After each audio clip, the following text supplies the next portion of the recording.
All right, Coach Mash, we just got finished having our conversation with Denton, and man, that was heavy. It was really good. It really was. I think this was. I knew coming in a little bit of what we were going to get, having known Denton for quite some time and coached with him and seeing what some of the amazing things he does. So I know how Denton talks about this stuff. So I knew we were going to get a good one. Yeah, there's a lot of really, really good nuggets. You're going to hear very quickly his passion. He does everything with a purpose. He's very intentful in what he does.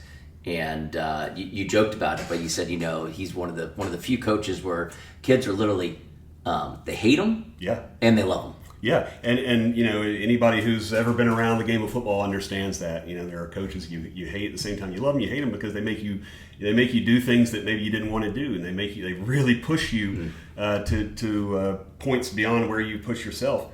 But then on the other side of that, that's where the love comes in, and they realize the value of that, and that he loves them back. Big thing with Denton, and I see this a lot, is he just shows up. He goes to a lot of the practices of the middle school kids that he works with in the FCA. He's at a lot of the practices over at the high school, and not just at Milton, right? All around this area, and just by doing that alone is incredibly powerful to those kids. They see him there, so now they're more receptive to his message. And it was just such an inspiring conversation, like when you hear people like him talk, and when you hear how he lives his life, it makes you want to be a better person, And infectious, right? Yeah. It's that enthusiasm, and there ain't a lick of BS that comes out of Denton. He believes it, he lives it, and then he communicates it, which is. We are so lucky to have not only that program, that FCA program in our area, but Denton leading it. Yeah. So today you're going to hear him talk about discipline and the importance discipline has for athletes, for coaches, for parents. You can hear it at all three levels. And this one's great, right? Because we do, we touch on players, coaches, parents, all aspects. So I think. We can get a lot out of this. We talk a lot about the challenges that young athletes have today, and the challenges with social media. And he warns about kids not getting stuck in that comparison trap. And the other thing we really kind of touched on is about culture, right? And obviously, we talk a lot about a culture. I mean, it's the number one thing that Clack is. I mean, Clack is who he is. He another, Denton kind of reminds me of Clack, where you get what you get from the very first meeting, right? And when you're that person, you can't be fake, right? Because people see right through BS, right? Especially kids, right? Especially the kids. They're the biggest BS detectors out there. So we talked, in order to develop culture, you got to be someone who is able to stand up for what you believe in, and so you're going to hear a lot of that in this conversation. So. We've had a lot of really good guests on the show, and we really like to hear back from you to get your feedback, but also to hear what other kind of topics you want to hear about. So a couple things, please reach out to us on our email. It's info@adamclackfootball.com. Reach out to me on X. My handle is @Tadlow, TADLOW. Coach Mash, what's yours? It's @SpillTheKickout. @SpillTheKickout. Want to spell that? SpillTheKickout. Okay, good thing he picked a nice long one for everybody to make sure. I just wanted to make it easy for everybody. That's why you only have 23 followers. And then also you can come to the Academy one @the_ACFA, short for Adam Clack Football Academy. So that's @the_ACFA. Send us a tweet, email us. We want to hear from you. Let us know your thoughts and your feedback. Enjoy our conversation here with Denton Carter with the Fellowship of Christian Athletes. You're in the field house with the Adam Clack Academy. All about the ball. Tonight, we find a way. And they knock A+ content. Wood County Authentic stories. to be the 7A Actual champions in takeaways. Georgia in We're going 2018. to attack them like they've never been attacked. This is the Fieldhouse Podcast. Coaches, what's up? Welcome back to the Fieldhouse Podcast. I'm Coach Tad. To my left, Coach Mash. Coach Mash, how you doing today? Good, Tad.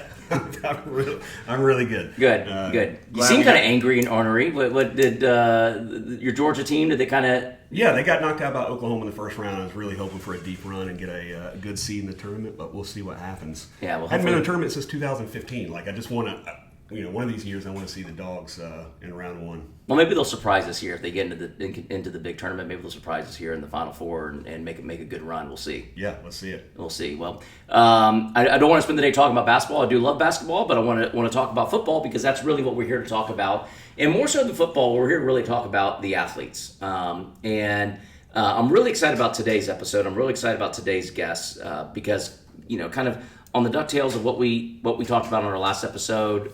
Really talking about youth training with Dustin.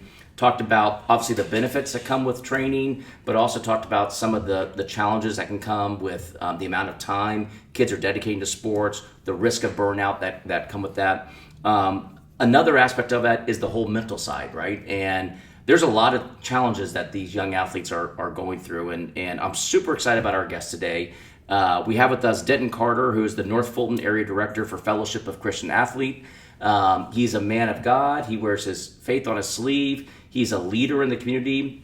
He's personally leading a fellowship group out of Northwest Middle School that my sixth grade son is a part of, and it's had a big impact on his career. So, Denton, welcome to the show. Thank you for coming in. He's also a hell of a football coach.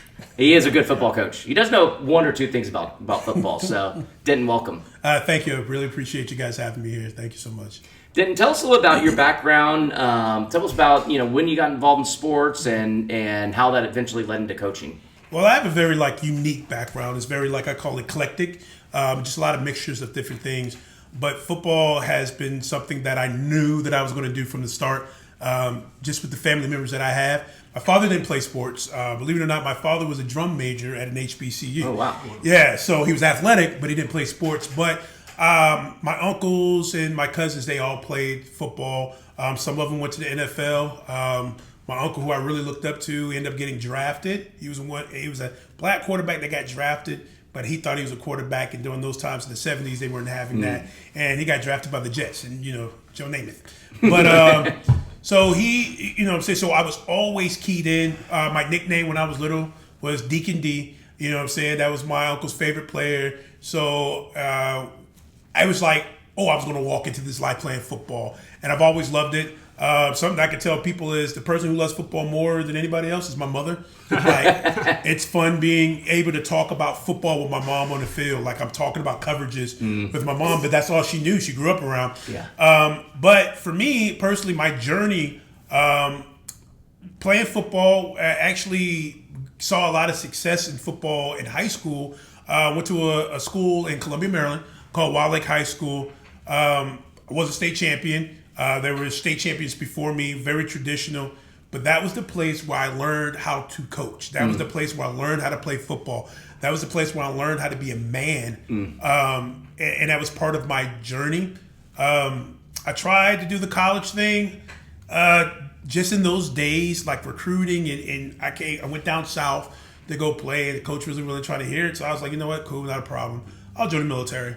Went and joined the reserves. Found out in the military that you can play intramural sports, and I was like, okay, this sounds like bet. I'm down for it. So went to basic training and everything, and came home, and I decided one of the things I didn't want to do is I wanted to coach football. So I went back to my high school, talked to my head coach. His name was Doug Duvall, and I was like, hey, coach, I want to coach, and he's like, okay, cool. This is what I'll have you do. So I coached my first year in feeder football. Coach there, was defensive coordinator for there. He wanted to see if I really had the desires to coach. Coached there 1 year, and he's like, I should have pulled you up earlier. I said, ooh, I like that.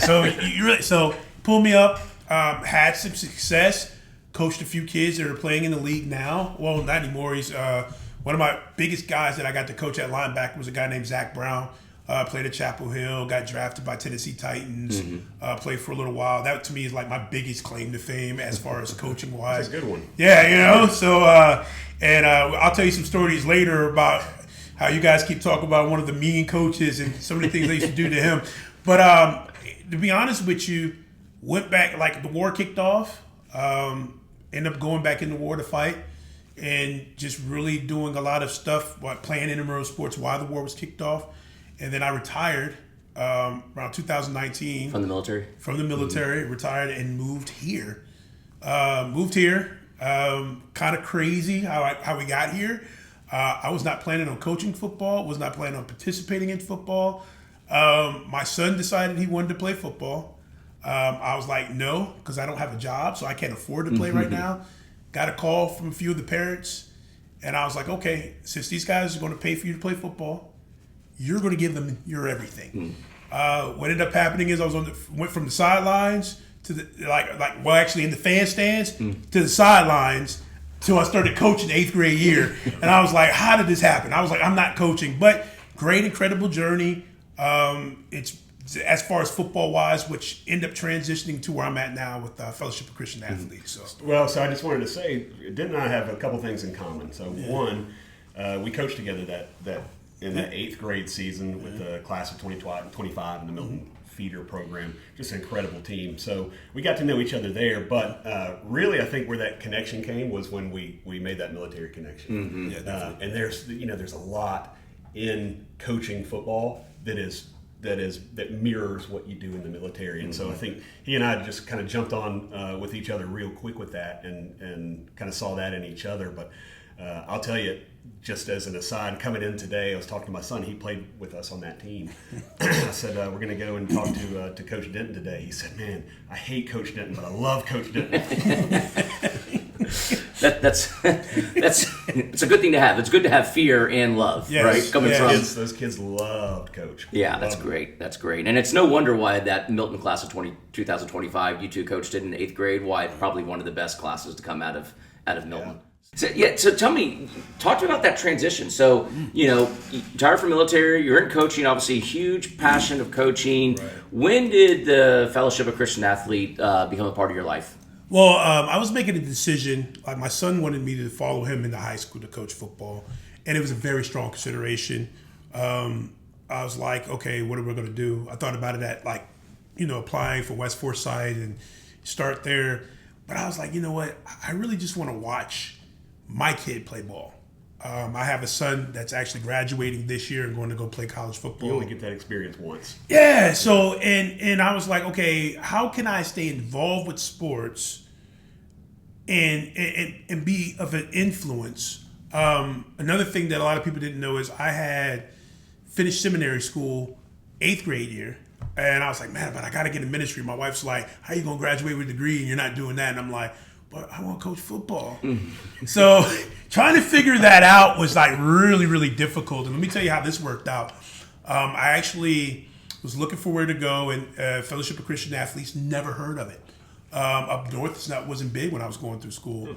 Never heard of it, but I saw this thing and I was like, so what do y'all do? And they were like, well, we go and teach Jesus and disciple athletes. I'm like, for real? They were like, yeah. Bring it. I actually applied for a job. I was going to San Antonio, Texas to take the job.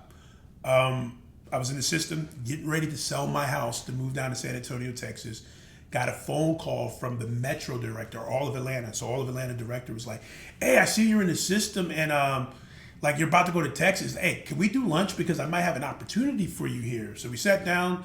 We talked, and I'm like, man, that's interesting. He's like, yeah, I got a job here, but I want you to see, since you haven't seen what it's like in San Antonio, I want you to come out into the OTAs, the summer OTAs for the high school so you can see what it is. And we went to Walton. And what was crazy is I walk on the campus, and Milton's there. So all the kids that I coached was like, Coach Denton, hey, what's going on, man? And even some of the kids that were older than them was like, who is this guy that y'all reacting? Away. Yeah, so they ran back quickly. But what was funny is, as soon as that happened, my boss was like, actually, that's the job that I wanted you to take. He's like, you know these kids? I'm like, yeah, I coach these kids. He's like, oh, wow. So I was like, well, that was already a connection. So that was easy to say yes to, because I was like, I have an opportunity to be able to continue to influence the kids that I started with. Like, I think we formed our bond when I came in 7th grade year, and doing like a little bit, almost like as the assistant to the assistant coach, where it was like, I'm telling Jamarcus, one of our players, stop dancing on the sideline. pay attention. Like small stuff like that, you know what I'm saying? And the relationship just built, and I thought FCA was just like the perfect fit.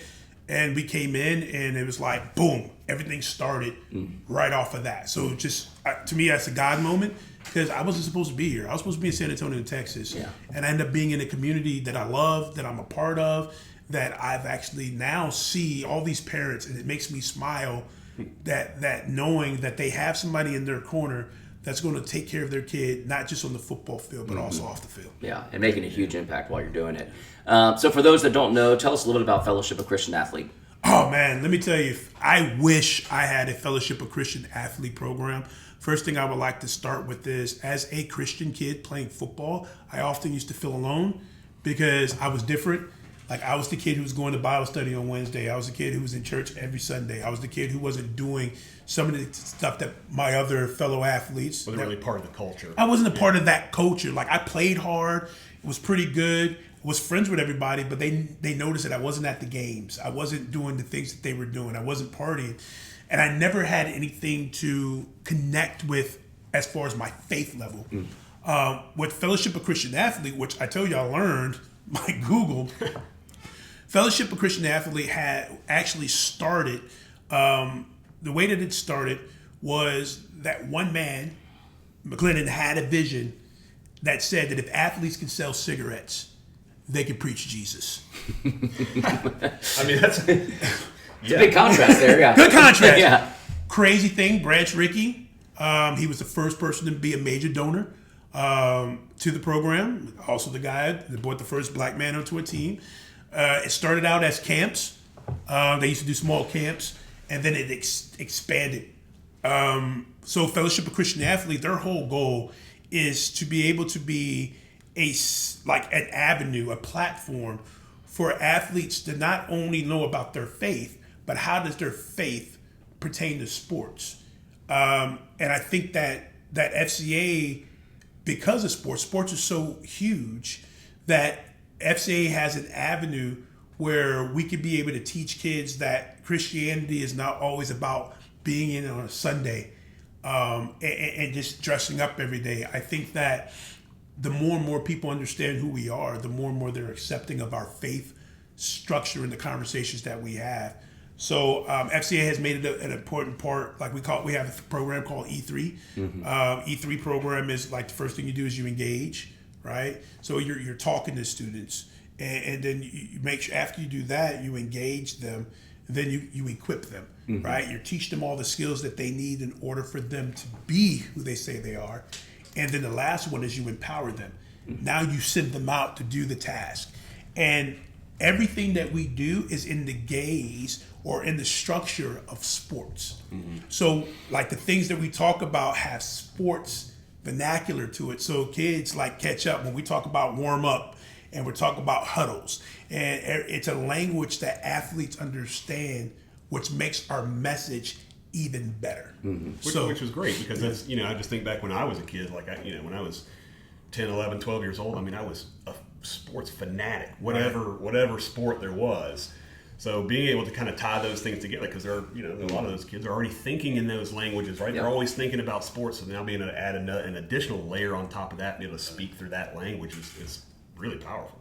I think it's in a time where it's critical because there's a lot of stuff that young men are going through, and young women that are going through in today's society, and so having the right programs in place, and I love the engage, equip, empower.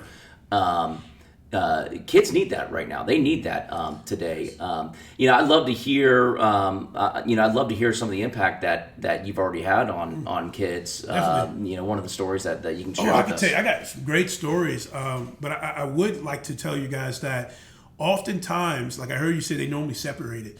But what people don't know is that organized sports in America was an evangelistic tool. It was a tool to use to spread the gospel. So that's why there's so many close ties to it, and that you can see that how we can just mesh in and blend in.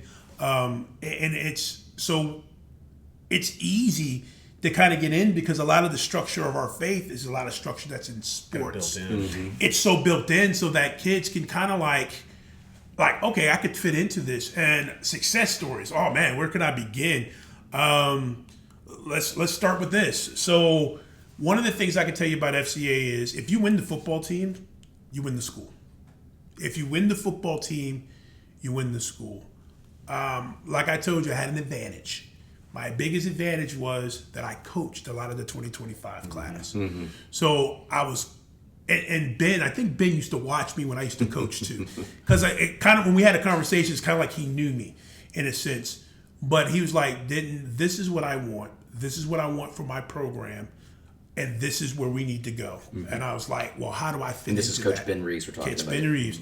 And I was like, how do I fit into that? He's like, Clack started it, but I want to take it to the next level. And he's like, I want you to be able to help these kids in different capacities, mentally, physically, and the one aspect that's missing right now is spiritually. Mm. And I was like, I will give you anything I have and everything I need to make sure that this team is successful. Wow. So during the season, we'll start there. So I started out, and it's funny because with Christianity, people think that men or people in there are weak or like just very docile. We can be, but it's because we're being humble. Mm-hmm. But one of my attractions that I like to do in order to engage athletes is I come in like a warrior.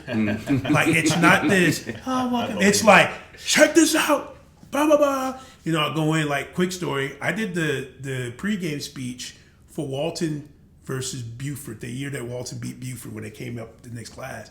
And what was crazy is I can see their attitudes. The FCA guy coming in, they have this face like, oh my God, not this guy.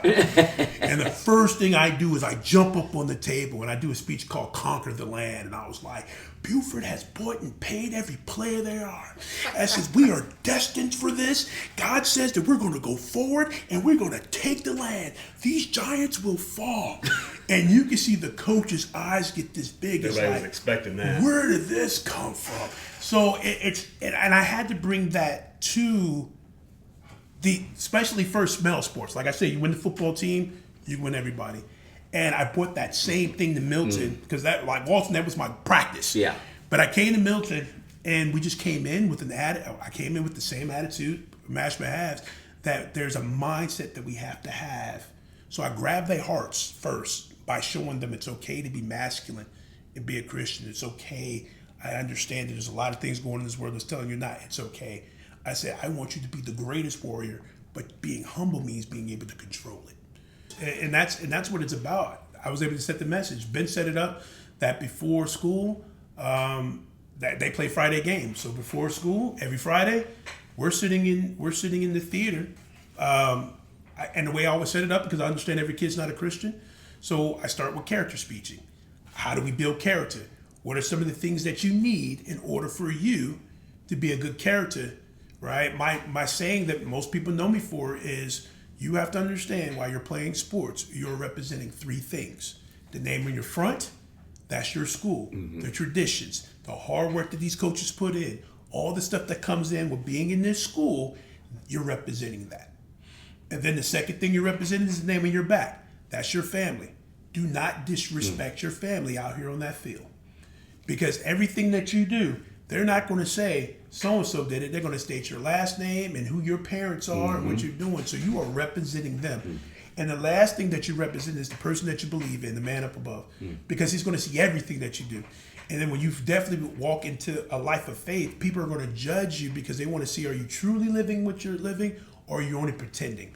And I think that carries out through everything. Mm-hmm. And with that motto, going in with the high schools, every day it was something about how to build them as characters, how to build them into they could be not just on the field, but off the field. Because my biggest concern is not on the field behavior.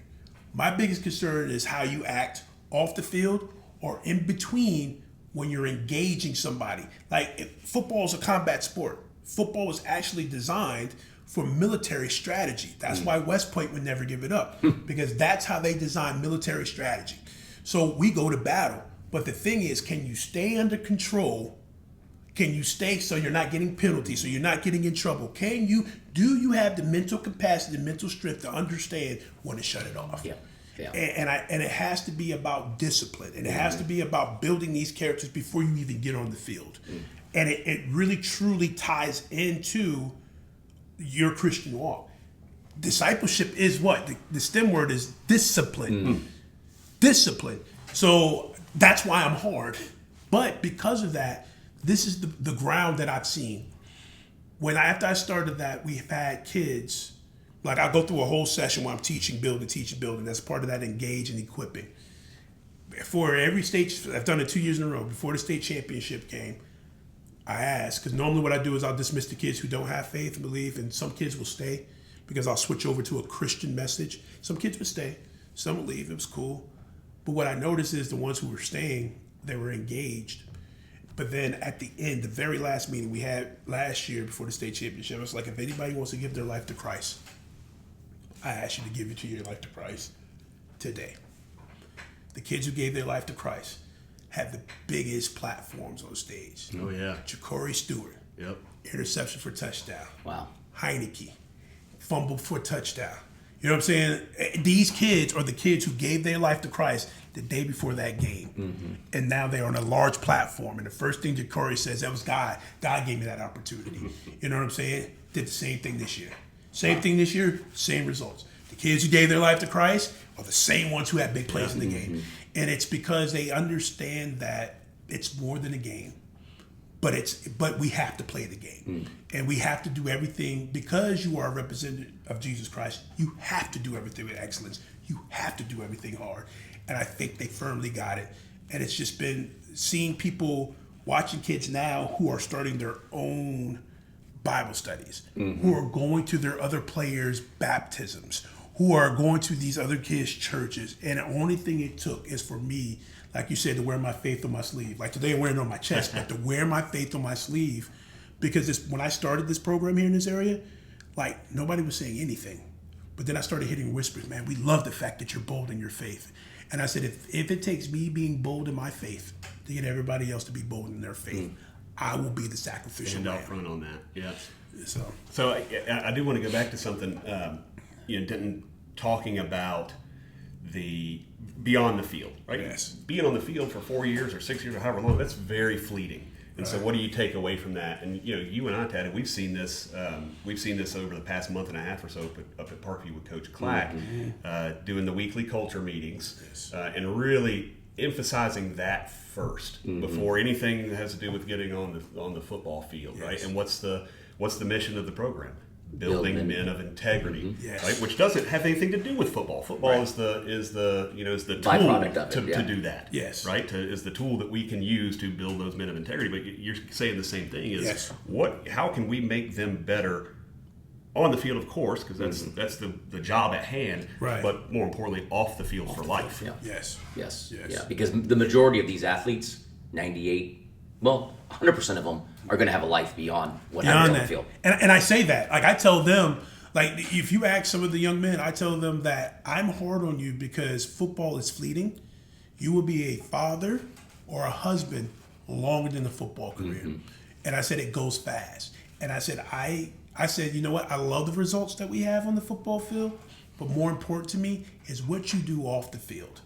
What you do off the field, because that's why they can call me and text me on my phone. Like I get text messages, hey, I'm struggling with this, or hey, I'm trying to get this. Like to this day, I've got, our 2025 kids are going to college. Me and Luke Nickel talk all the time. I'm like, hey, Luke, I'll send him an encouraging word. Hey, listen, I know you're willing to put in the hard work. It's spring ball. It's time to take your place. It's time to go hard. And the only thing he replies is, I got you. Let's go. Yeah. And it's because it's like, I never try to be, a lot of times people will try to attach themselves to a program just because they're a program with a name. And I said, that's not what I'm attached to you guys about. I truly believe in making you guys better athletes, but more important, making you better men. That's awesome. And I feel like we should all be so lucky if we could ever get the opportunity to be in a locker room and get a pregame speech from Denton. Oh man! That's going to be. I can just tell it's going to be. Unbelievable.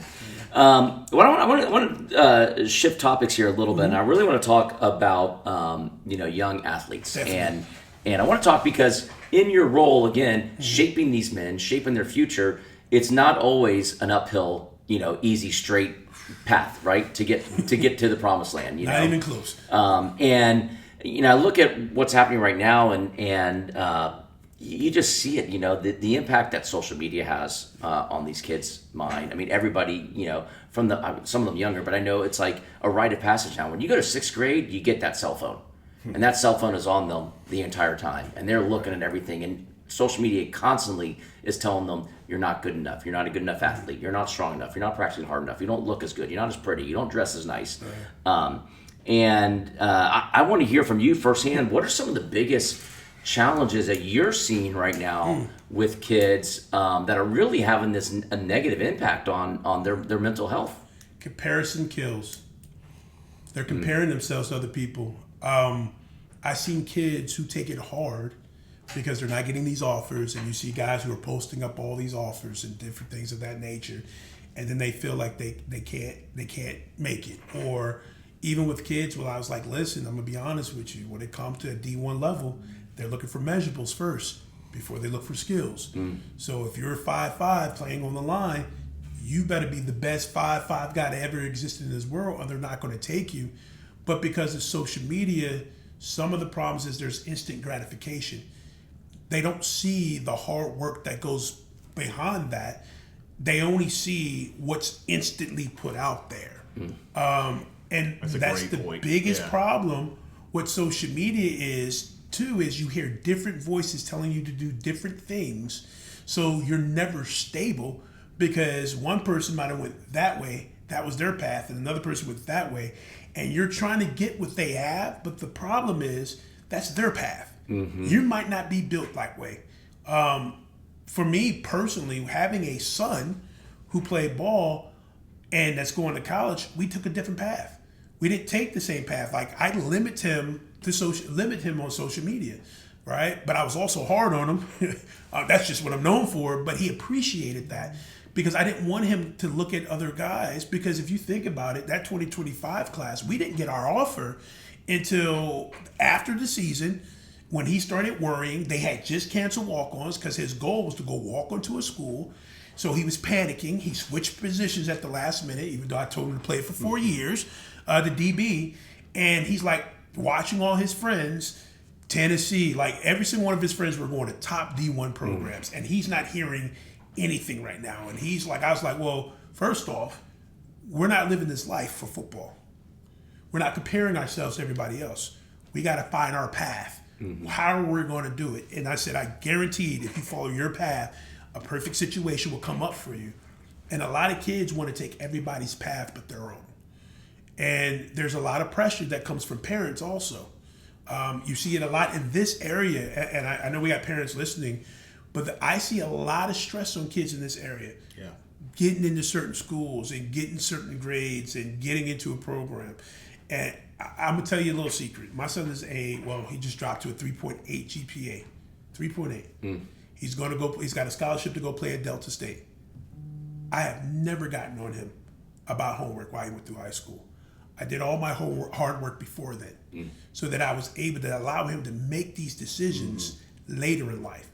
And sometimes as parents, we try to wait to the last minute to be hard, but I was hard from the beginning.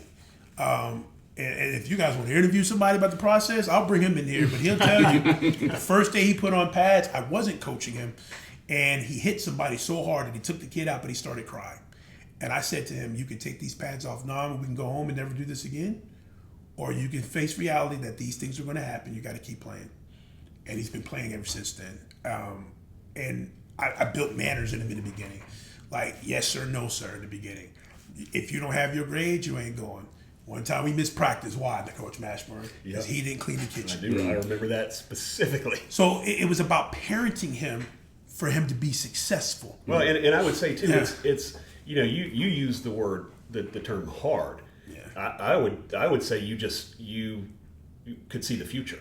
Yeah. Right? Because you knew that at some point there's got to be a reckoning. Yes. And he's got to learn how to be a person, how to be disciplined, that sort of is. He's going to learn it whether it's now or later, but at some point it's going to happen. So you saw the future, and I'm going to go ahead and make that happen now. And I treat every child like they're my child. Yeah. Like every child, if you ask, that's why they hate me, but they love me. It's because I treat them all the exact same. Like you belong to me and you're my child. Well, it's authentic, right? I mean, I think just watching how the kids respond to you, It's very authentic. Like they know this is going to be the hardest hour of my week right now with Coach Denton. Right. But he loves me. I know he does. Yeah. He tells me. He shows me. By his actions. So I think that's you combine those two things together, you can get a lot out of. And I think that with that social media aspect, to get us back on that social media topic, social media does show us the real. It shows us fantasy. Mm-hmm. What it wants you to see. Yeah. Mm-hmm. Yeah. Tell me, I want you guys, when you get time, to go look on social media, show me where they're showing something that's bad. Mm-hmm. Show me something where it sucks. Yeah. Show me something where it's like, oh my gosh, I can't make it. You normally see either a finished thing where they're like sweating and they're like, They never show you the suck part. Yeah. They always show you the glory part. So what they don't understand is, these influencers don't understand is, they'll complain about what they're getting as a product, but I said, you've created that. Mm-hmm. Show them the suck first. So show them the hard work that you got to get there. Like, you just didn't show up, you know what I'm saying, like a millionaire. Mm-hmm. There was hard work that came in. There's hours that you had to put in. And so with these kids, because it's an instant gratification and they don't look up things, TikTok is their Bible in a sense. If TikTok say it, we're going with it. And I'm like, I don't know about that one. But God help us. So like nowadays, like even my son, he's watching technique on YouTube. He's perfecting stuff. He goes to coaching, but he's watching that stuff. So you got to think about, how does it affect that, and what do we do? How do we teach our kids that this just isn't it? This is only one tiny aspect of all the hard work you have to get in to get the results that you want. And giving them a filter to be able to determine what's real and what's fantasy. Yeah. And I think if they have those tools, then sure, have at it. Go look at whatever, right? But you got to be able to understand what's real and what's not. Right. So let me ask you this: what would you tell to a parent who's got a situation where maybe the kid is young and impressionable, and he's already kind of succumbing to the images that are seen on social media and saying, I'm not good enough, I'm not strong enough, I'm going to quit this sport because I'm never going to be this. And I think, what if they're searching for, answers in the wrong place? What do you what kind of advice would you give to parents that are maybe dealing with something like that? Don't let them quit. And I'm going to tell you why. And we were talking about this earlier before we started the show. We have a kid named JP. JP never started a game of football to his junior year. He was in that 2025. He was in that 2025 class. He wanted to quit. I wouldn't let him quit. Every kid that we had on that team that wanted to quit, I would not let quit. JP is now a 2-time state champion, national champion center. Started 2 years. And he's going to go play college football. If he compared himself to everybody else, which was hard not to do with the talent that we've had in that 2025 class, he would have never had the opportunities that he has now. Mm-hmm. And you have to run your own race. You have your own path. Of course, he's not Braden Jacobs, who's a monster, but you play your game to the best of your abilities. You keep getting better. And if you keep getting better, you keep going hard, and you focus on your own journey, it will open up doors for you. Mm-hmm. And we see the proof right here in our own community, where you've got kids like JP, who was started his junior year, and now if you look at it, he's going to college to play ball. Yeah, that's and I think there's a self-awareness aspect to it, right. Which, it's important for everybody, but kids especially, to understand who they are, who they're not, who they can be, who they can't be in the future, right? And if they have that awareness, right, and they can accept that, then everything can be filtered through that. And so now, look, I know who I am. I know that I'm seeing something really cool on TikTok from somebody who just accepted 23 offers or whatever, or got 23 offers. But that's not who I am, so I'm aware of that. And so, hey, that's fun to look at. Right. But I'm, like you said, I'm on my own path. And the parents, if you have a hard time with that, send them my way. I have no problem. Bashford can tell you, even with, and I tell people, I treat everybody like my own child. Like I told my son, I said, I don't think you're a D1 kid right now. I said, because you don't have the work ethic for it right now. You don't have the stamina for it right now. Do I think you can get there? Yes, but it depends on your attitude of how you want to get there. Right? Delta State gave him an opportunity to play football. And what I loved about that coach is like, my goal is to make you the best DB that I can make you, because I want to go D1 and coach. And you want to play D1. And that's what sold us, because it was an opportunity for him to prove who he is by putting in the work ethic. And I think that sometimes some kids, they think it just comes easy. And even dealing with this 2027 class, Grant. Grant's a heck of a tight end. We had a conversation when he was in 8th grade, and he was a heck of a wide receiver in feeder football. He told me his 40 time. I said, Grant, I'm gonna be honest with you. You're not playing wide receiver at Memphis. And he got upset with me. And I'm saying, it's not because you ain't talent, but you're not that fast. But I guarantee that you will be a D1 tight end. Said the same thing to G. They hated me for it, brother. I was like, G, you are not a defensive end, but you are a D1 tight end. Oh, they were mad. But when they saw the reality and they saw how great they could be in their position, in their own path, in their own journey, they're striving. And I don't think it had anything to do with me, but sometimes you have to let people know, like, this is your journey. This is your path. And I think it helps when parents are saying, have a reality of, hey, look, son, this is your journey. This is your path. You could be great in this path. We can't look at anybody else. We have to focus on you. I want to shift up things because we're talking about the athlete. Right. Let's talk, because I know you also work with a lot of coaches. Yes. And you lead a lot of coaches. So what are some of the challenges that coaches are dealing with in today's environment? Winning is huge. No longer do you have coaches have the time, and I'm talking about on all levels, to build a program because people want instantaneous winning. Milton didn't just start winning. It was a program that was built from scratch. We built feeder teams. Mashburn he can attest to it because he went to that school. It wasn't a school. They went from being the homecoming team, the team you play for homecoming so you can win, to being a national championship team. And I think that now the pressure is that people are a copycat. So they'll see, well, Coach Clack did it. Ben did it. Why can't you do it? Not understanding all the ins and outs of building that program. And I'm pretty sure, I've seen a couple of your podcasts, that he described how he built that program. Very explicitly. And it's the details, the minutes, the culture. And people want to skip past that process because it's dealing with money, because you got to feed your family, right? People judge you off of success now and not the kind of men that you're building. So what happens to these coaches is they have pressure because, number one, you got to bring money into the school, and you got to win because that's the only way they're going to allow you to do some of the things in order for your program to be successful. What does that do to coaches? Couple of things, which is God blessing. In Milton area, we haven't had this problem, but then there comes times when there's integrity issues where coaches are trying to do everything they can do to win. That you had a team, we're not going to name them, that had to be ineligible because he had a whole bunch of players come to him in that school that came from another school that was a winning program, and he tried to change that program around. Now, what I love about that coach and the integrity is he turned himself in, right? Another pressure to win. They had a coach last year that I warned him at FCA camp, you're going to get fired because of the attitude that you have. I understand you want to win, but you can't win at all costs. And because of that pressure to win, a lot of coaches will get away from the integrity part in order to fulfill that winning attitude. And when you do that, not only do you suffer as a coach, the kids that you're coaching suffer also. Yeah, you're not giving them nearly the benefit that they can get out of the sport if you're just focused on the scoreboard. Yes, they're learning how to play and they're becoming better athletes, but there's so much more we can get out of this. Right.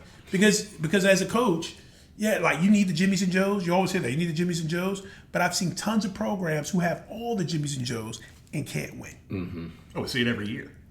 So it's really focused. To be honest with you, FCA biggest focus is on coaches. It's to win the coaches. Why? Because if I win the coach, I automatically gain the players. Most of the time when you go in with FCA, they try to do it the opposite way. But what I do, the biggest difference is I sit down with the coaches and talk to them. It's more of the excitement type, equip, but it's like, how are you doing? What's going on in your life? Because there's a lot of mental strain on coaches. A lot. Because you gotta be a dad. Then you got to go be something you probably don't want to do in high school, is to be the teacher. You know what I'm saying? Then you got to coach. Then you got to be a doctor, Yep. a psychiatrist, Therapist. There's so many hats that you have to wear. And a lot of it, the coaches don't have control over. Your fortunes are placed on 60 kids who you can do everything right, but ultimately you do not have control over what any individual does on any given day. Yeah. Mm-hmm. But I'll tell you this, and I learned this from the military, and I took it into football. When the kids believe in you, and they believe that you're there for them, they will run through a wall. They will die for you. Mm-hmm. They will give you everything. And that's how the program becomes winners. Mm-hmm. Yeah. When they see you and they believe you and they say, oh, this coach is for me, they'll run through that wall. And that's why even in my state, I got that love-hate. Because even though I'm going to wreck you, I'm going to love you up too. Like, come here. I know you're hurt. I talk about more pressure situations. And I tell the coaches, I was like, listen, I have to help you build margin, some space, so that you're filled up. So I'll take this responsibility away from you.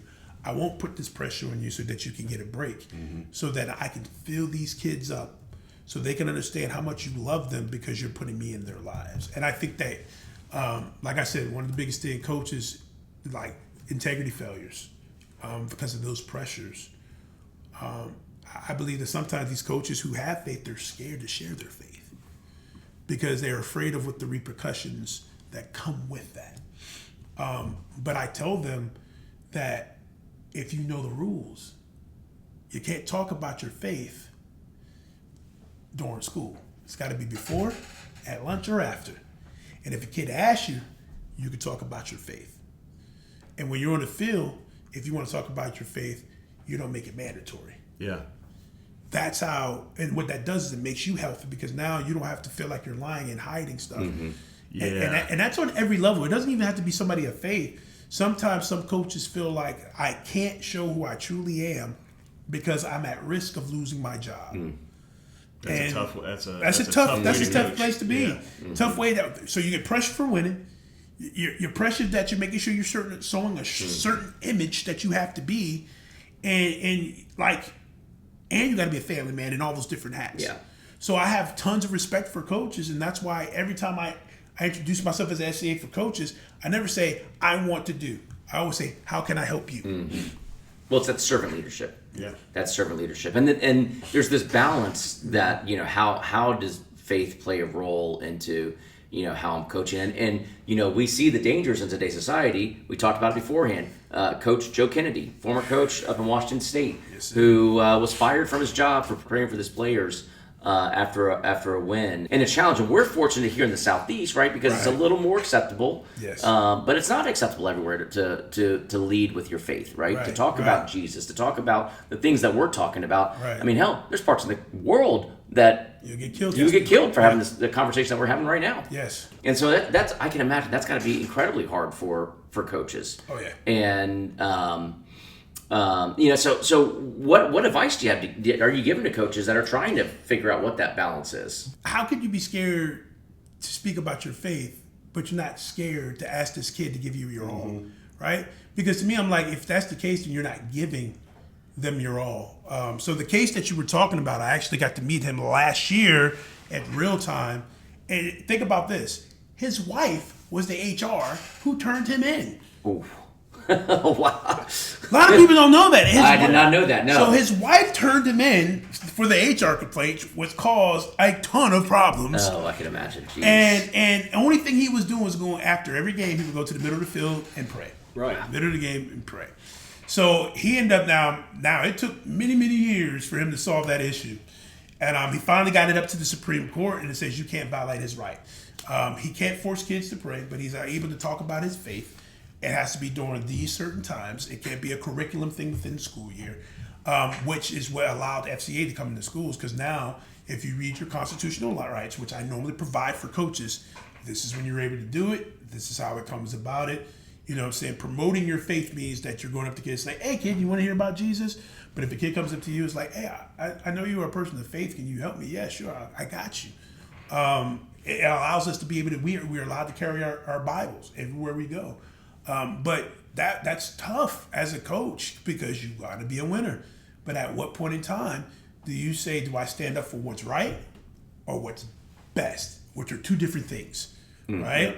Because I could have took a job coming out of the military and make $125K a year, right? Even though my wife was like, you will not, because we're not staying here at Fort Bragg, North Carolina. But I said, okay, if you think about that plus my retirement, I could be making a ton of money. But I had to make the right decision. And the right decision is to make sure my family's healthy. And make sure that they get those perspectives in. And I always tell coaches, I said, they're going to listen to you more than they listen to me. I'm an introduction, but when they find out that you're on that same path, they're going to give you more. They're going to give you more. And my job is to help you walk through the process of when you do get persecuted for something. And I'm like, well, according to this right here, he's good. Or you're going to say, I can help deflect that. Or I can show that we're not just trying to proselytize your kids. We're trying to make them better people. And the way that we know how to make them better people is through our faith. Because most of the time people take our stuff anyways. They just like to X out Jesus off of it.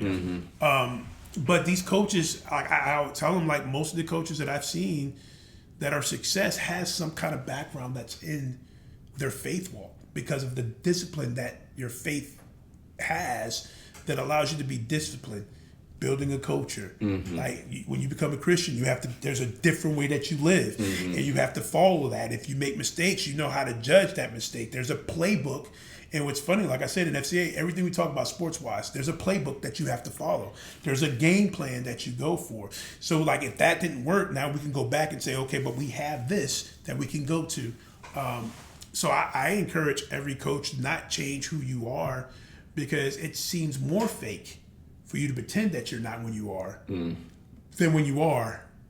You know what I'm saying? Yeah. Because and you can't hide that forever. I mean, you can't. Who you are is who you are, and I think there's a good discussion point there that, take what's important to you as a coach.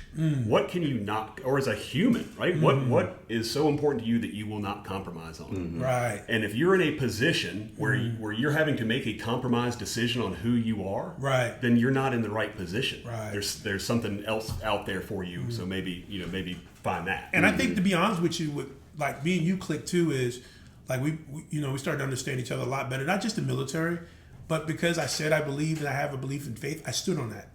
Yeah. And I lived that. And even if you didn't believe the way that I believe, it was like you knew that's what Denton believes. He wears it on his sleeve, so you're not going to change his mind. And do I make mistakes? Yes. And I'll own up to the mistakes and I'll apologize for my mistakes, but I'm not changing from this. And I think that builds respect for people because often what happens is most people will be what you want them to be around the people they're around. Yeah. So they'll change.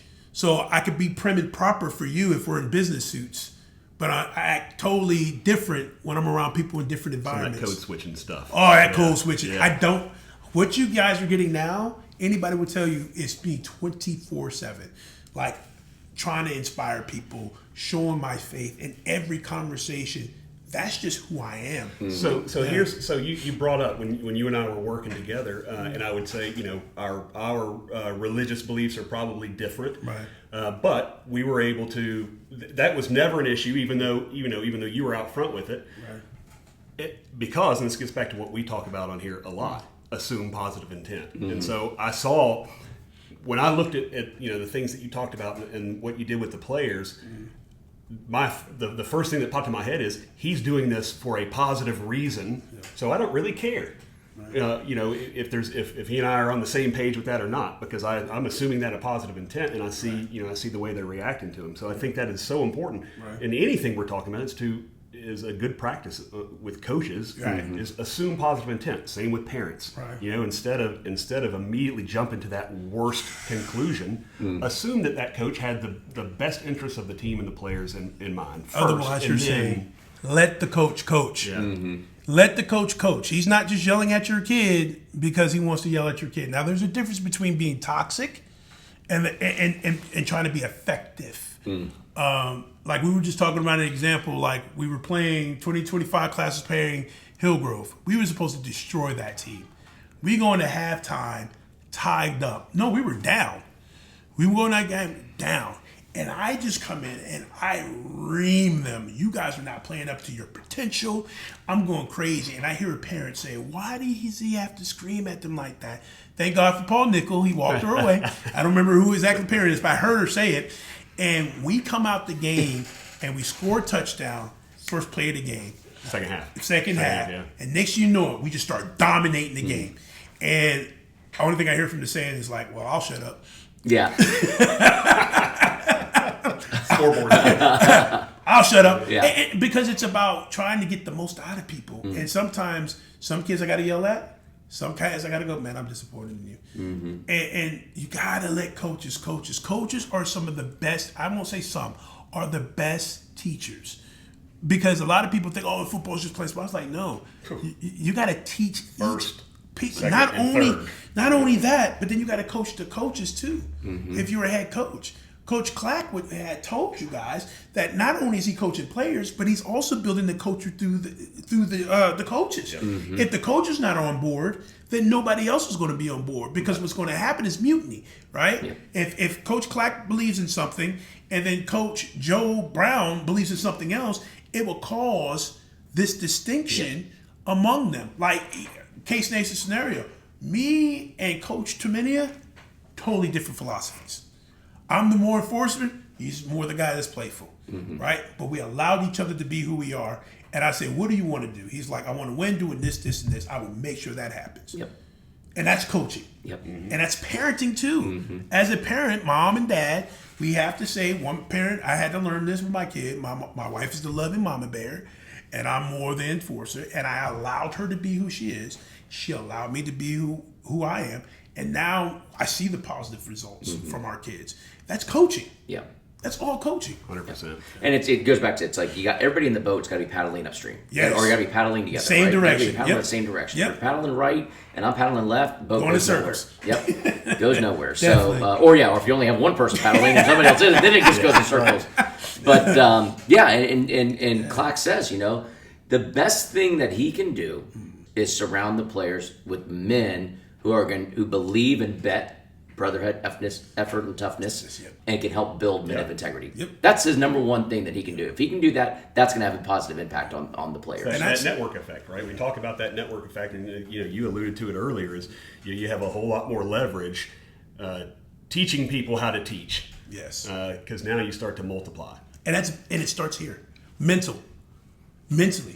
If you can mentally capture a person, you can get them to do the things that they didn't think they could do. When you look at anything, like let's go military, when you look at special operations, when you look at Navy SEALs, when you look at these guys who are the tip of the spear, it's not about physical, it's mental. Because some of the biggest, toughest, strongest guys have quit, are not Navy SEALs, not Special Forces, not MARSOC. Why? Because they're not strong mentally. So if I can build up a kid's mental strength, which I like, that's one of probably my strongest strategies. How can I build you up mentally in order for you to be effective? Because if the only time that a kid hears yelling at him is when he leaves home, he's not going to be prepared. My son literally said, I was kind of embarrassed for a little bit, but then I was like, yeah, he's right. The coach is like, I'm going to be on you. He's like, there's nothing you can say to me that my dad has not ever said to me, so you will not be able to affect me in that manner. And the coach looks at me, I'm like, I like what you said about the military and that kind of thing. Obviously, I'm really just tuned into that. We were up there with some of the middle school kids earlier this week, and part of one of the drill stations we were running on these off-season workouts was a core station. I had them for about 7 minutes or so per group, and really just wearing their core out. About halfway through, as they're starting to shake and drop, and I said, "What are we training here?" And they say, "Well, the core, abs, back, whatever." And I said, "Yeah, I mean, we're getting that. That's a nice to have, but what we're training here, right? We're trying to train our brains into controlling our bodies versus our bodies controlling our brains, and that's such a you get that in day one in any basic training or boot camp. This ain't physical, it's mental. It's mental, and it's proof in the pudding. I got a kid that played at NFL, Zach Brown, and I'll never forget, he would get tired and he would tap his helmet to come out. I would turn my back and act like I didn't see him. And I definitely sent him this podcast. But yeah. He's like, I know Coach did that. I know he did that. I would beat him up so bad. Like, he would just do things. I was like, he was such a freaking talent. But he would do things, and I wanted him just to reach his capacity. I would, up here, because I knew that up here would take him longer in many directions. And that's with everybody. So when you're looking at some of these kids that are super talented, and I'm just talking about from our community, like, everybody knows Luke Nickel. Not everybody knows how mentally strong he is. Like, you know what I'm saying? Like, I remember Paul, sorry I have to say it, when Paul used to yell at him, roll down the window, Luke, that was terrible. Oh, yeah. And I say, okay, so that's when he gets the dynamic at home. How can I do something different as a coach? You're going to get yelled at here. I said, all right, Luke, this is what we're going to do. When you do something terrible, I want you to come to the sideline, tell me what you did wrong and how you can fix it. And that's what it started our relationship. So I never yelled at him. I'd be like, as soon as he did something wrong, I'll just look up to the top of the hill. Paul will yell, all right, bring it in, kid. What did you do wrong? How can we fix it? And it's mental, man. There's so many mental things that you can do as parents that build that toughness. That actually reminds me. So I'm sure you had experienced this in your military time. I definitely did in the Marines. For any coaches out there, a great technique to build mental strength is when you're running any kind of conditioning, anything that's really wearing them out. Don't give them a stop time, or don't give them a stop. Never. We'll stop when it's time to stop, or you give them the stop time and you go past it. Like, I remember we would go on those long 25-mile, fully loaded up 70-pound hikes, and we see the barracks. You see the barracks in the distance, and you're just hurting, and you're like, okay, I got this. I can go this quarter mile, and you get to the barracks, and then you keep walking. And you watch the barracks pass, you thought you were done, but you weren't. Oh, man. They were doing that on purpose. Yeah, they did it on purpose, right? Yeah. Because they were taking your expectations and blowing those up and saying, how do you handle this when your body's under extreme stress? So, coaches out there, a great technique is go past the time limit. Don't put a time limit on your runs or anything like that, and you'll start to see, who can keep it together and who can't. And for parents, mentally toughness for parents. I know this is, so I just saw like a reel or a meme of how the difference between like the millennials and like the Gen X's and the younger generation. It was like the older generation, Gen X's and older, they were like, tell the kid to go do something, then they had to go do it. The millennials would tell the kid to go do something and they would do it with them. And it's so funny because me and my wife, I'm 4 years older than her, so she's a millennial, and it's so true. Like, she'll tell the kids, I'm like, well, how do they learn? Yeah. So parents, believe it or not, building mental toughness starts at home with simple things of making them do those chores, making them align the timelines, being consistent. And I know that it kills you because often as parents, what we do is we don't want our kids to go through the hardships that we went through. Not understand that some of the hardships we went through is what built us to be who we are today. If you like who you are today, well, you're who you are for a reason. Right. And the key is if you grew up in a toxic household, take the toxic part out of it, but still keep there's rhythms, there's things like my wife. Like, I refuse to touch the trash as long as my 18-year-old son lives in that house. And my wife is the type, she'll tell, no, because you're not going to teach him a lesson. I'm not bringing those trash cans back up. I know I can do it, but I have to build this mental strength capacity that even when I don't want to do it, I still have to do it. And that stuff starts at home. So, and I'm going to tell you right now, recruiters see that. For sure. They see those things. How do I know? I went through the recruit process. Like, a coach told me that my son was the first person to complete every task that they asked him to do before he got there. We knew that if we get this kid, what we're getting because of what he's getting from home. And I was like, yeah, you will not have a problem out of this kid. And if you do, I'm not going to drive because it's about a 7-hour drive, but I will fly in and I will fix him. Yeah. And, but all that stuff started at home. You want an effective player who's going to be a great player? It starts right there at home. Man. How to respect the coaches, how to respect the leadership. Do what you got to do. And I can tell the kids whose parents invested in them just what I'm doing in FCA. They're tentative. I have 110 kids who show up for Northwestern Middle School FCA. I had a couple of high school kids come in there, and they were like, these middle school kids are behaved. Yeah. Why? I said, it doesn't start with me. It starts from home. Mm-hmm. I guarantee at home, they're like, you better respect Coach Denton or Pastor D. You know what I'm saying? Make sure you go in there tentative. Show them respect. Now, I don't know what they do inside the school. Yeah. But I have 110 kids, and when you walk in, you would think it'd be crazy and wild. But I was like, first things first, come up with a system. Like I told you guys about the E3, right? Engage, equip, and empower. Love that. Do the same thing with your kids. Engage them. Find out what's going on in their lives. Find out what stress is. Because I think sometimes as parents, we're quick to jump on them instead of allowing. This is a different generation. We grew up where parents said something, you shut up, you don't say anything. And that was a hard lesson for me to learn. But I had to learn how to shut up and let them express themselves in a respectful way so I can help them solve those issues. Because there's more pressure today for kids to be adults than it was for us. It was crazy when I had a kid pull out his phone and a calendar to make sure that he could put something in his calendar. I'm like, dude, how old are you? Mm-hmm. And there's a lot of more pressures today with kids between social media, trying to keep schedules, the academic stuff that's going on, that it causes these kids to try to function as adults, but they're truly children. Yeah. Yeah. Oh, it is. You know, it's amazing because you see on social media and you see these, juniors and seniors in high school. I mean, their bodies and the way they move, they look like adults. Mm-hmm. And then you get in a room with them and you realize real quick that they're not adults. Yeah. But it's you have to make that conscious effort to recognize that. Otherwise, you see an adult body in front of you, you're going to treat that like an adult. Oh yeah. Right. But a lot of these kids are still children. Yes. Truly children. And I don't mean that in any kind of bad way. It's just it's the nature good. of how old There's their nothing age, wrong with right? that, yeah. But you also you mentioned something there that I thought was interesting. So as college recruiters are out there doing what they do, they're looking at things like character as well, beyond just playing. So if I'm a parent, I should be looking and I might make the assumption that if a recruiter is talking to my kid, that my kid has made some minimum level of athletic ability requirement that they need, right? So that just if they're talking to us, then I'm going to assume they've checked that box. So now what are they probably looking at?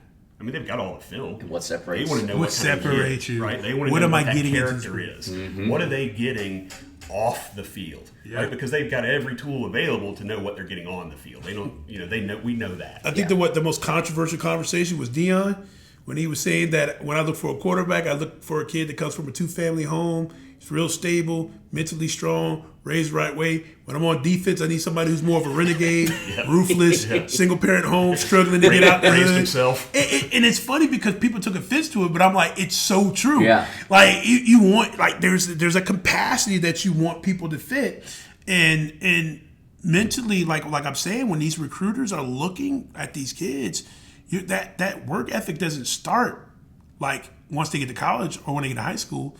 That work ethic start from the time they were able to walk and you were able to give them chores and give them things for them And to that do. can be the difference maker, between two kids of equivalent ability. Yeah. What's the difference? It's all the things you don't see. Yes. Yeah. Yes. I want to start to kind of wrap up here, but there's been really, obviously, I knew this was going to be a great conversation. And the sound bites, I mean, just that last 5 minutes there, if parents can take away from that, I mean, they will set their kids up for success so much more just by doing that. I'm listening to you and I'm learning and I'm taking notes. I'm like, I need to get better at that. As I always do in these, I've always put myself in the shoes of our listeners and say, what can I do to be better? And I'm just hearing you and I'm going, man, there's just so much stuff that is so incredibly important. Talking about discipline, talking about, the just being true to who you are, right? Creating culture by being true to if you don't stand for what you believe in, you stand for nothing. Exactly. Right? But one of the biggest things that I have been kind of going through my mind, and I want to end here by reading this poem, and then we'll get some closing thoughts from you. But when you talk about football's fleeting, right? And this whole thing, all this conversation, and everything we've taught, every episode we've been to so far, this is now our 9th episode, it's all been centered around leadership. It's all been centered around, why is it centered around? It's not centered around how do we make you a better football player, right? It is about how we make you a better coach, but not so you can go and win more games. It's how you can develop the next generation of leaders. Yes. And this idea that, you don't develop on a parallel path. Everybody has different ups and downs in how they develop. So get out of the comparison game, but realize that what you are doing, playing football, it is fleeting, and what lasts is your integrity, your reputation, and who you are. So I want to read this poem here because it just has been circling in my head. And this is a poem that I got from a book that Lou Holtz wrote. It's a leadership book, and it's a poem that he shared. And so this was another great story, if you read this, about one of his football players who was struggling with English and was really having a hard time maintaining the grades to even be eligible to play. He eventually wrote this poem and got all sorts of accolades for this poem. The name of the player is Alton Maiden, and the poem is called The Dash. And it says, I've seen death stare at my own eyes where many cannot know. I've seen death take a lot of other people and left me here below. I've heard many mother cry, but death refused to hear. Then in my life, I've seen a lot of faces filled with many, many tears. After death has come and gone, a tombstone seats for many to see, but there's no more than a symbol of a person's memory. Under the person's name, we read the date of birth, dash, and the date the person has passed. The more I think about it, the tombstone, the only important thing is the dash. Yes, I see the name of the person, but that I might forget. I read the date of the birth and death, but that might not stick. But thinking about the person, I can help but think about the dash, because that represents the person's life, and that always lasts. So when you begin to charter your life, make sure you are on a positive path. For people may forget your birth and death, but they will never forget your dash. You're right. Boy, bringing some profound knowledge there. It's deep. I mean, that gives me chills every time I read that poem. It's deep. That is a great one. The And so dash. that's I love that. The dash. So that's what I think about when I think about you, and I think about the impact that you're having on. I've seen it firsthand on my kid. My kid's reading the Bible, awesome. and trying to now start a Bible study group with his kids. That's awesome. And so the impact that you're making and the stuff that you're talking about, again, goes well beyond what's played inside the hedges within that 100-yard field. And so again, I thank you for the work that you're doing. And any last words of advice for coaches or players or anything that you want them to kind of walk away with? Like I know probably people think I'll end on the faith thing because my faith is my biggest thing. Do it. But I'm always say that the thing that drives me is one day I heard somebody preaching about it, and not only that, but I also heard David Goggins say this, and he says, I want to do everything that I can do while I'm still alive, so that when I go to heaven, God does not show me the things that I missed out because I did not show every effort in what I do. Mm-hmm. And my goal in life is to die empty. What do I mean by that? I want to give every knowledge I've got, every skill that I have, every passion that I have to affect a generation to understand that everybody should be living like that. A servant leader is somebody who doesn't want to just take you to the promised land, but want to show you how to get to the promised land, but also say, what can I do to help you get there? And if I'm known for anything else, I want to be known as a person who gave their all at all times. And that's what I want my dash to be about. Mm. So when I go to heaven, he doesn't show me what I missed out on because I didn't give my all in that situation. I love that. Yeah. That is great. In there. I know. Yeah. Thank you so much for today. Thank you. How can people, if people want to reach out to you and get in touch with you, how can they get in touch with you? There's a few ways you can get in touch with me, of course. The good old-fashioned Google. So if you look up North Fulton FCA, we actually have our own website that you can find me there. For the young kids, I am on Instagram. It's DJ Senior _81. You can call me personal. I take personal calls, but I'll say text me first because sometimes you know how it goes. But my number is 770-864-6462. This is what I do. So if you want to, I'm always around. You can always find me. I'm always in this community. I'm also, a lot of people don't know this, but I'm a youth pastor and an executive pastor at my church in Canvas Christian Church that's up and coming on Setting Down Road. You can also Google that too if you want to just poke your head in and come see what I do or who I am, or you want me just to come talk to your kids, please hit me up. I will do my best to set them on the right path, to make sure that they live the integrity life that they're supposed to have and die empty. Awesome. How about the any of our listeners who maybe spread out over the country? Is FCA something that they might be able to expect in their area? Yes, so FCA is in every state. The best way that you can find it, so if you go to an FCA website, you can actually probably even Google your actual hometown and you can find an FCA. So we have FCA in every state in America, and we're also international. Oh, wow. So we have branches in Brazil, Africa, Ukraine, Japan, and I'm telling you, they've got some stories for you. We meet with every year. We just got done doing a thing called Real Time. We brought all the FCA people together. We had 2,300 at the time, 2,300 people who came in, and that's spread all over America and internationally. So if you're looking for a program, an FCA program, really just like Google. And then the crazy thing about it, if there's not one, you can start one. And if you need help with starting one, contact either me or contact somebody that's within that local area, and they can give you all the tools and the playbooks to start a good FCA strong program within your school. And I will say this, just having been aware of FCA through most of my life, it was here at Milton as I was growing up and playing sports and that sort of thing. I've never seen anyone from FCA try to sell anything. Right, so for listeners out there, this is not something. They're not trying to sell anything. They're trying to make better young people. Because a lot of people don't know that we raise our own salary. Yeah. Everything that we do is something that somebody who's generous that gives to us. So like we literally, that's how we work. We work we're a mission, and we truly want to. I'm not trying to build up my church. Most of the kids I work with don't go to my church. They go to the local churches here. I partner them up with this. My only sole purpose and job is to disciple these kids, make them better Christians, get deeper in their Bible, have a deeper understanding of themselves. That's it. And that's my whole purpose, my whole job. And then when I see them, I don't even take credit for it. Sometimes I see they invite me to baptisms. I'll be like, just send me pictures. Yeah.